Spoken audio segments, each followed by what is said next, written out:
I'm super excited for Juno.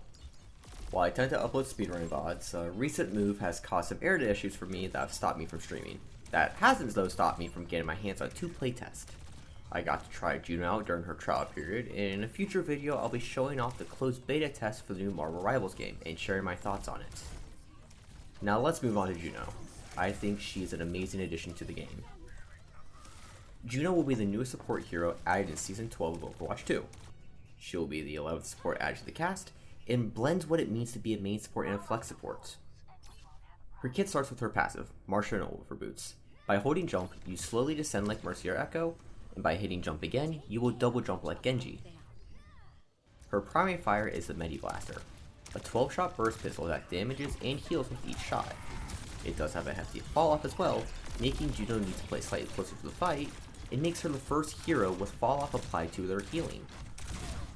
Her secondary fire are her pulsar torpedoes, which are multiple lock-on missiles that target enemies and allies alike. Enemies can dodge these in their burst of damage, but once locked on and fired, the missiles will track down allies to give them a burst of healing and a small heal over time.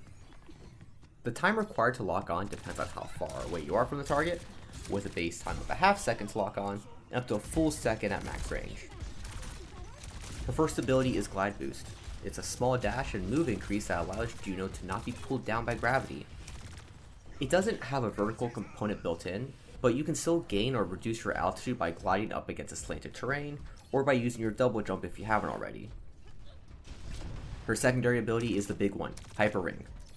This deploys a large ring that when passed through, or near enough, gives a 50% speed boost for 3 seconds.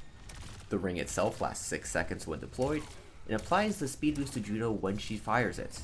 Careful with stacking speed though, as the game has a built-in 75% speed boost cap. Her ultimate is the Orbital Ray. After climbing down from space, a large cylinder will travel in a small path in front of Juno for 10 seconds. While inside the Orbital Ray, you are healed for 100 health per second and receive a 35% damage boost. There is a small cast time, so it can be interrupted if you aren't careful. So there is a lot you can do with Juno's kits.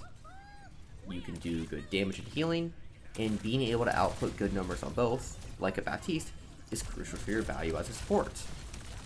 Once you get a hang of her movement, you have strong survivability. Being able to get away from enemies who get too close is key to freeing you and your team up to focus on something more important. Juno's movement also allows you to let your passive healing kick in to quickly get back in the fight, as it will stack with the regeneration of your blue shield HP. You have a lot of options on how to use your Hyper Ring as well. Being the first support since Lucio to give speed on a cooldown instantly makes her a competitive pick, and you can use your Hyper Ring in many ways. You can use it to move around your team, or just to escape an enemy with that initial burst of speed you get when you activate it. You can use it to help move your tank in so they can quickly contest the space, or you can help them back off before re-engaging. You can even use it just to reposition yourself quickly so you can get in a better spot to help your team. Being multi-dimensional with your Hyper Ring is a key part of how much value you can get out of Juno.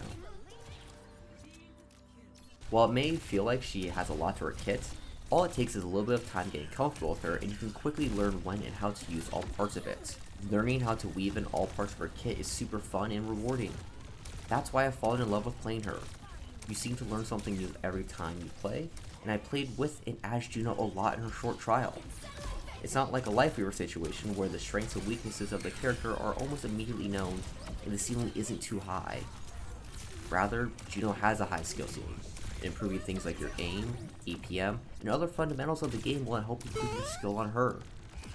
This leads to her not feeling like a busted or weak pick, rather she feels very balanced. If you put in the time to know how she works, you can reach high highs that are rewarded in turn.